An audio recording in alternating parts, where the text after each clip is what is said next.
என்ன பண்ணா என்ன நடக்கும், அவருக்கு எதை தின்னா பித்தம் தெளியும்னு தெளிவா நான் தெரிஞ்சவன்.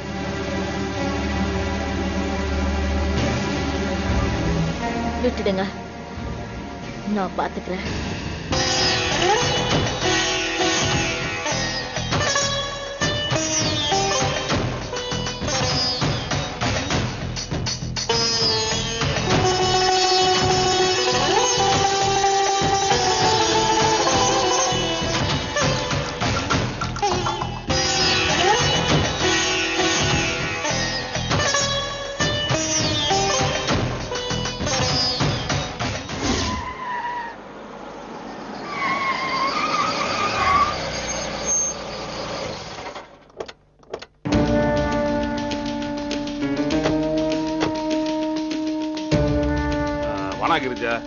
வசந்த் கிட்ட நான் பேசுறேன்.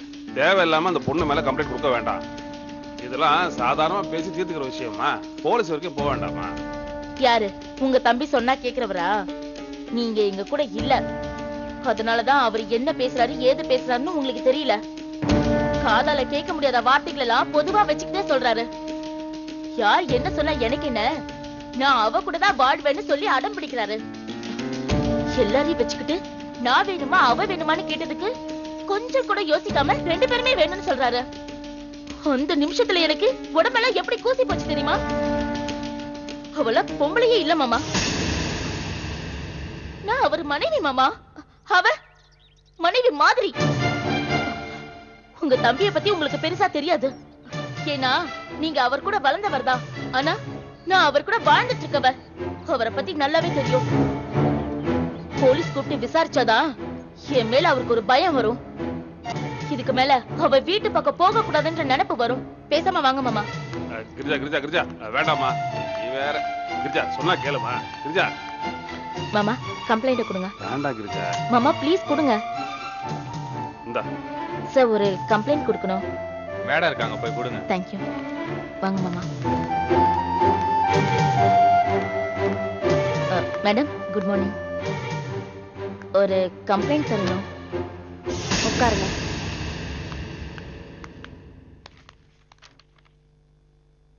என்ன கம்ப்ளைண்ட்? யார் மேல கம்ப்ளைண்ட்? இந்தாங்க மேடம், படிச்சு பாருங்க. ஏன் வாயால சொல்ல மாட்டீங்களா?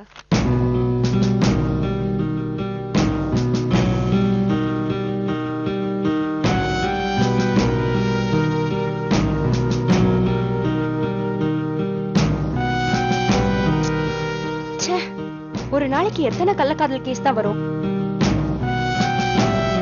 ஒண்ணு பொண்டாட்டிய மீட்டு கொடுங்கன்னு வராங்க, இல்லனா புருஷனை மீட்டு கொடுங்கன்னு வராங்க. இதுல 10ம் பத்தாததுக்கு கள்ளக்காதலர்கள் கொலை வேற நடக்குது.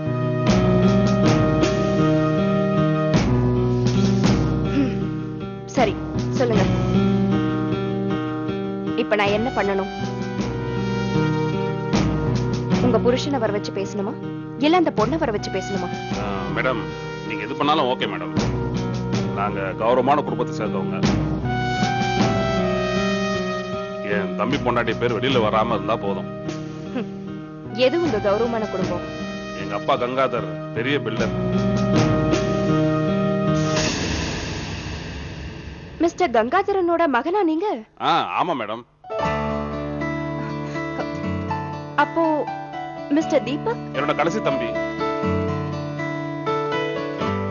இப்ப கம்ப்ளைண்ட் கொடுத்திருக்கிற வசந்த் என்னோட முதல் தம்பி. ஓ வசந்த். வசந்த் கொஞ்ச நாள் முன்னாடி அவர் மனைவிக்கு ஆக்சிடென்ட்னு கம்ப்ளைண்ட் தந்தாரே, அவரா? ஆமா அவரே தான் மேடம். நான் தான் அந்த ஆக்சிடென்ட்ல சிக்கினவ. அந்த விபத்துல நான் உடல் ரீதியா பாதிக்கப்பட்டதுனாலதான் இப்ப அவரு வேற பொம்பளை தேடி போயிருக்காரு.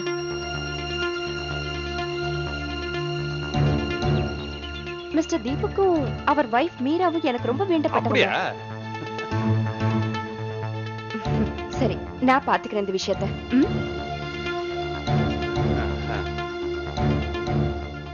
எனக்கு ஒரு நெருக்கடி ஏற்பட்டப்போ மிஸ்டர் தீபக் தான் என் உயிரை காப்பாத்தினாரு. அப்படியா? அவர் குடும்பத்துக்கு ஒரு பிரச்சனைனா நான் விட்டுடுவேனா?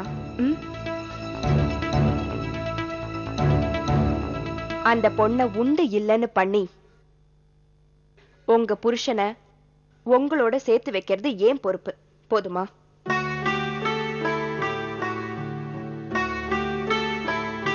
என்ன என்ன நம்பிக்கை வரலையா? மேடம், அவ ரொம்ப திமிரா அகங்காரமா பேசுறா மேடம். அந்த மாதிரி உங்ககிட்ட பேசலாம், எங்க கிட்ட பேச முடியாது. உங்க கணவர் உங்ககிட்ட நிச்சயம் வருவார். வெயிட் பண்ணுங்க.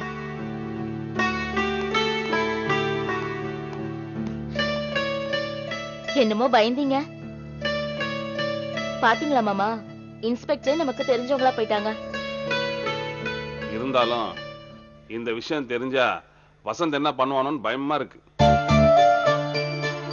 இப்பவும் சொல்றேன் கிரிஜா, இந்த பிரச்சனை போலீஸ் ஸ்டேஷனோட போகாது. எங்க அண்ணி சொல்றது உண்மைதானாக்கா? எங்க வசந்த் அண்ணன் அந்த பொம்பளை வீடே கதின்னு கிடக்குறாரு. அவதான் ரொம்ப முக்கியம்னு எங்க எல்லாரையும் ரொம்ப மட்டமா பேசிட்டாரு. அது மட்டும் இல்ல, 2 பேரும் முக்கியம்னு அண்ணிய அவ கூட கம்பேர் பண்ணி பேசிட்டாரு. அந்த அவமானத்தை தாங்க முடியாம தான் அண்ணி உங்ககிட்ட வந்து கம்ப்ளைண்ட் பண்ணிருக்காங்க. இப்பெல்லாம் பெண்கள் ஆண்கள் மேல, அதுவும் பர்டிகுலரா புருஷங்க மேல தப்பான கம்ப்ளைண்ட கொடுத்துடுறாங்க. ஒருவேளை உங்க அண்ணி கம்ப்ளைண்ட்டும் அந்த ரகமா இருக்குமோ நினைச்சுதான் உங்களை வர சொன்னேன். உங்க வீட்டு பிரச்சனை என் வீட்டு பிரச்சனை மாதிரி. வாங்க, இதான் அவ இருக்கிற தெரு. தூக்கிட்டு போய் தோலை உரிப்போம். அதான் அங்க இருக்கிற 3வது வீடுதான் உங்க அண்ணி சொன்ன வீடு. இன்னைக்கே அவ கதையை முடிச்சிடுவோம். நகா, அவளா பாருங்க.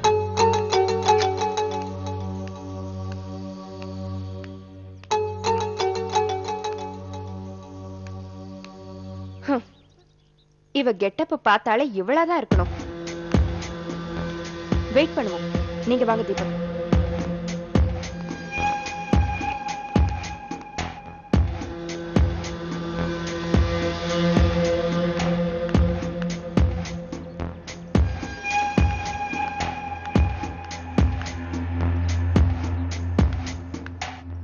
அஞ்சலி,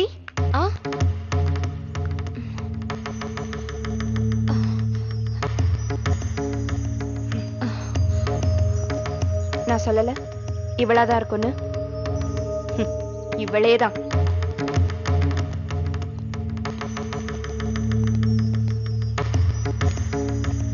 என்ன மேடம்?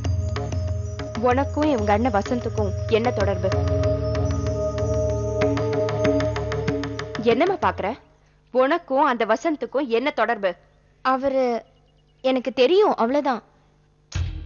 தெரியும்னா எந்த மாதிரி தெரியும்? நீங்க கேக்குறது எனக்கு புரியல மேடம். சரி, உனக்கு புரியுற மாதிரியே கேக்குறேன். வசந்த வச்சுக்கிட்டு இருக்கியா? நான் சொல்லல அந்த மாதிரி. அவரோட மனைவி தான் கம்ப்ளைண்ட் கொடுத்திருக்காங்க. நீ என்ன சொல்ற? அவங்க சொல்றது பொய்ங்க. அவங்க வேணும்னே என் மேல பழி போட்டிருக்காங்க, பொய் கம்ப்ளைண்ட் கொடுத்திருக்காங்க. அப்ப நீ என்ன ரொம்ப நல்லவன்னு சொல்றியா? ஆமா மேடம், நான் ரொம்ப நல்லவ. சரி வா, அத ஸ்டேஷன்ல வந்து சொல்லு. நான் எதுக்கு மேடம் ஸ்டேஷனுக்குலாம் வரணும்? அடுத்தவ புருஷனை அடுத்த ராத்திரி வீட்டுக்கு வர வச்சா இந்த மாதிரி போலீஸ் ஸ்டேஷனுக்கு வந்து தாண்டி ஆகணும். உன் மேக்கப்பும் கெட்டப்பும் தான் சொல்லுதே நீ யாரு எப்படிப்பட்டவன்னு. நான்லாம் வரமாட்டேன் மேடம், நான்லாம் எந்த தப்பும் பண்ணல. சத்தம் போடாம வந்தா உனக்கு நல்லது. இல்ல 4 பேர் பாக்குற மாதிரி உன்னை அடிச்சு இழுத்துட்டு போவேன். என்ன சொல்ற? இல்ல, நான் ஒன்னும் தப்பு பண்ணல, நான் வரமாட்டேன். உன்னால எங்க வீட்டுல யாருக்கும் நிம்மதியே இல்ல தெரியுமா? ஒவ்வொரு நிமிஷமும் எங்க அண்ணி ஏதாவது பண்ணிப்பாங்களான்னு பயந்து பயந்து செத்துக்கிட்டு இருக்கோம். தெரியாம தான் கேக்குறேன், உங்களுக்கு எல்லாம் கல்யாணம் ஆகாதவங்க மேல ஆசையே வராதா? கல்யாணம் ஆகி குடும்பம் குழந்தை குட்டின்னு இருக்கிறவங்களை தேடி பிடிச்சுதான் ஆசைப்படுறீங்களா? நான் வேணும்னா எங்க அண்ணி கொடுத்த கம்ப்ளைண்ட்டை வாபஸ் வாங்கி சொல்றேன். இதோட எங்க அண்ணனை விட்டு ஒதுங்கிடுங்க. நான் இதுக்கு உங்களுக்கு பயந்து ஒதுங்கி ஓடணும்? என்ன நினைச்சிட்டு இருக்கீங்க எல்லாரும்? ஆளாளுக்கு வந்து மிரட்டுறீங்க. மேடம், எனக்கும் பெரிய பெரிய ஆளெல்லாம் தெரியும். பெரிய பெரிய ஆளுங்களை எல்லாம் தெரிஞ்சு வச்சிருந்தா அடுத்தவ புருஷனெல்லாம் அபகரிக்க பாப்பியா? காலையில பேப்பரை திறந்தா வெறும் கள்ளக்காதல் கர்மமா தானே இருக்கு. ஆமா, தெரியாதனமா தான் கேக்குறேன். தெரிஞ்சே எப்படி இந்த மாதிரி தப்பெல்லாம் பண்றீங்க? அடுத்தவ புருஷனை தொடரோமேன்னு உங்களுக்கு எல்லாம் அருவருப்பு வரவே வராது. நீ வெளியே இருந்தா தானே மத்தவ புருஷனை மயக்கி போடுவ. வா, பழைய கேஸ் எல்லாம் உன் மேல ஏத்தி ஒரு 4 வருஷமாவது உன்னை உள்ள வைக்கிறேன். வாடி வா, வாடி.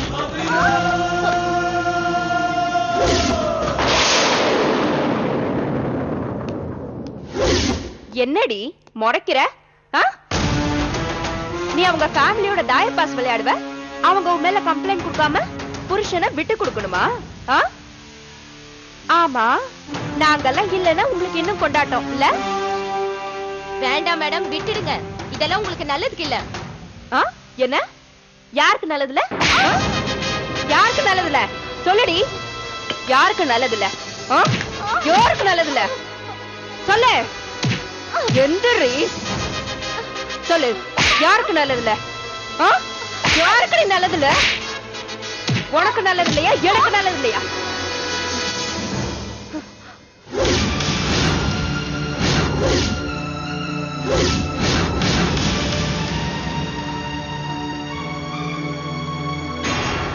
இங்க பாரு, இவங்க என்னோட ஃபேமிலி ஃப்ரெண்டு. உடம்பெல்லாம் கொழுப்பேறி போச்சுன்னா வேற எங்கன்னா போ. இவங்க புருஷனை விட்டு. நான் யாரு என்னன்னு உனக்கு தெரியல போல. இதுக்கு மேல நீ அவரை தேடி போனாலோ இல்ல அவர் உன்னை தேடி வந்தாலோ உன் மேல 20-25 கேஸ போட்டு உள்ள தள்ளிடுவேன். இப்ப நான் உனக்கு விட்ட அறையில இவங்க கால்ல விழுந்த பாரு, இத நீ என்னைக்குமே மறக்காம இருக்கணும். போனா போதுன்னு இந்த ஒரு தடவை நான் உன்னை மன்னிச்சு விடுறேன். இதுக்கு மேல இவங்க புருஷன் நிழல் கூட உன் மேல படக்கூடாது. படம்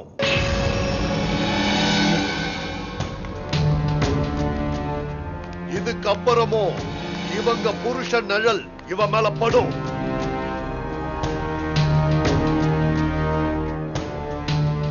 யோ வக்கீல, கோர்ட்ல இருந்து வாங்கிட்டு வந்தத குடியா.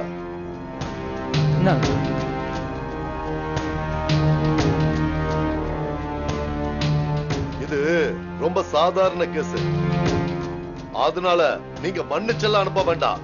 நானே ஜாமீன்ல எடுத்துட்டேன். இந்தாங்க மேடம். இவங்க புருஷனை தேடி இவ போனதே இல்ல, அவருதான் இவ இருக்கிற இடம் தேடி ஓடி ஓடி வராரு. இத பாருங்க, அட்வைஸ் பண்றதா இருந்தா நீங்க அவருக்கு பண்ணுங்க. அதே மாதிரி அடிக்கிறதா இருந்தாலும் அரெஸ்ட் பண்றதா இருந்தாலும் நீங்க அவர் அடிங்க, அரெஸ்ட் பண்ணுங்க. நீங்கெல்லாம் பொறுப்பான பதவியில இருக்கிறவங்க, பொதுவா நடந்துக்கணுமே தவிர இந்த மாதிரி ஒரு தலைபட்சமா எல்லாம் நடந்துக்க கூடாது. புரியுதா?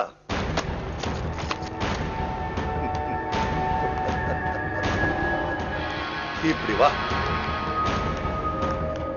இதோ பாருமா கிரிஜா, நீ உன் புருஷனை கண்ட்ரோல் பண்ணாம இந்த பொண்ணு மேல கம்ப்ளைண்ட் கொடுக்கிறது நியாயமா?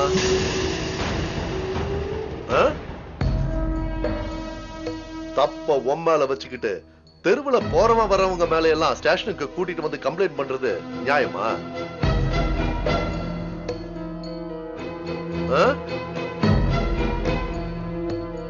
எப்பா பிரேம அண்ணே, நேரம் கிடைக்கிறப்போ உன் தம்பி பொண்டாட்டிக்கிட்ட நான் யாரு என்னன்னு கொஞ்சம் எடுத்து சொல்லுப்பா. சொல்றேன். உன் தம்பி பொண்டாட்டிக்கிட்ட நான் யாரு என்னன்னு கொஞ்சம் எடுத்து சொல்லுப்பா. சொல்றேன். இத பாரு, இவன் தொடர்ந்து உன் புருஷன் கூட தான் வாழ்வா. என்ன பண்ண முடியுமோ நீ பண்ணிக்க. செத்துருவா. தொடர்ந்து அந்த மாதிரி வாழ நினைச்சா செத்துருவா. ஓ, கொலையும் செய்வல் பத்னிங்கிற டைப்பா நீ? ஆமா, நான் அந்த டைப் தான். வாங்க மாமா. கிரிஜா,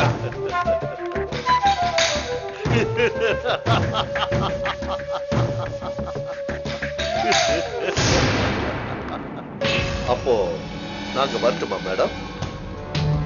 எல்லாரையும் விட உயர்ந்தது நீதியும் நீதிமன்றமும் தான். இதுக்கு மேலேயாவது கொஞ்சம் நேர்மையா நடந்துக்கோங்க. ஏய், அந்த வார்த்தைய போய் நீ இவகிட்ட சொல்லு.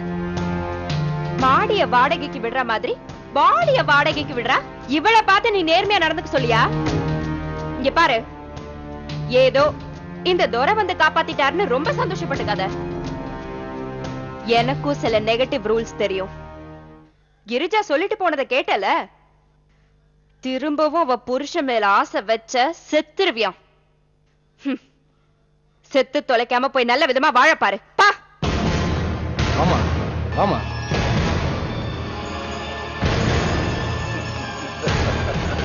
அப்போ நான் வரவா மேடம்? வருவ? இது நீ வர வேண்டிய இடம்தான். சீக்கிரமாவே வந்துருவ. போ.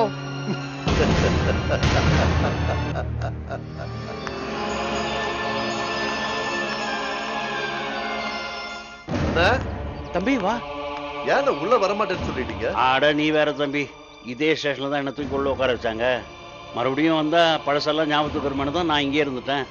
என்னம்மா பாத்தியா, என் தம்பி சிங்கம் மாதிரி ஒரு காரியத்துல இறங்கினா அதுல ஜெயிக்காம வர மாட்டான்.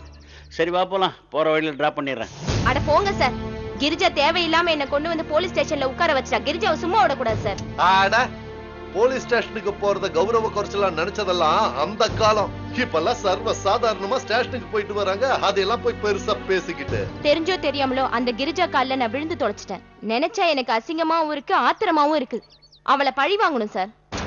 நீ பழி எல்லாம் ஒண்ணு வாங்க வேண்டாம். வசந்த் கிட்ட இருந்து ஒரே ஒரு வார்த்தைய மட்டும் வாங்கு. நீ அவனை பார்க்கும்போது என்ன கல்யாணம் பண்ணிக்கிறியான்னு அவன்கிட்ட கேட்டு ஓகேன்னு மட்டும் ஒரு வார்த்தைய வாங்கு. அவ மட்டும் ஓகேன்னு சொல்லிட்டானா அந்த வார்த்தைய கேட்டாலே அவன் பொண்டாட்டி செத்துடுவா. ஐயோ, கல்யாணமா? அதெல்லாம் என்னால பண்ணிக்க முடியாது. நானும் அவனை கல்யாணம் பண்ணிக்க முடியாது. இரு, நீ ஏன் டென்ஷன் ஆவற? நான் என்ன அவனை கல்யாணம் பண்ணிக்கோ நான் சொன்னேன்? ஜஸ்ட் ஒரு வார்த்தையை கேளுன்னு தானே சொல்றேன். நீ அவனை பார்க்கும்போது இந்த ஒரு வார்த்தையை மட்டும் கேளு. அவன் என்ன சொல்றான்னு பாப்போம். இந்த டிராமா மேரேஜ் வரைக்கும் போகாதுல்ல? நிச்சயமா போகாது. நீ தைரியமா போயிட்டு வா. என்ன பாக்குற? நான் தான் சொல்றேன்ல, கல்யாணம் வரைக்கும் போகாது. நீ தைரியமா போயிட்டு வா. ஓ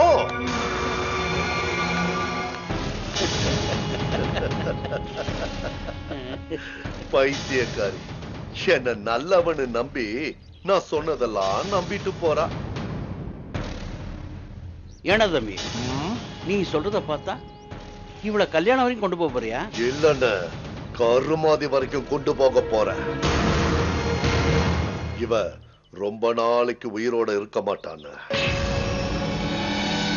இவ இந்த அஞ்சலி செத்தாதான் கதையில நான் நினைச்ச மாதிரி சில திருப்பத்தை எல்லாம் உருவாக்க முடியும். நான் சொன்ன மாதிரி இவ மட்டும் கேட்டு அந்த வசந்த் ஓகே சொல்லிட்டானா சீக்கிரமே இவ செத்துடுவா. இவள கொலை பண்ண போறியா? நான் கொலை பண்ண போறது இல்ல, நான் சொல்லி நம்ம ஆளுங்க தீர்த்து கட்ட போறாங்க. பாவம், நம்மளால ஸ்டேஷன் வரைக்கும் வந்தவ கூடிய சீக்கிரம் மேலையும் போகணும்.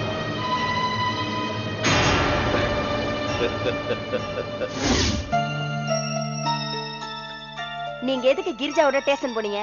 ஏண்டி போன் பண்ணி வாங்க மாமான்னு சொன்னா போகாம சும்மா இருக்க சொல்றியா? என்ன பேசுற நீ? சொல்லணும், சொல்லியே இருக்கணும். ஏன்னா சொல்லி இருந்தா இப்ப தேவையில்லாம முனியனை பாத்துருக்க வேணாம்ல.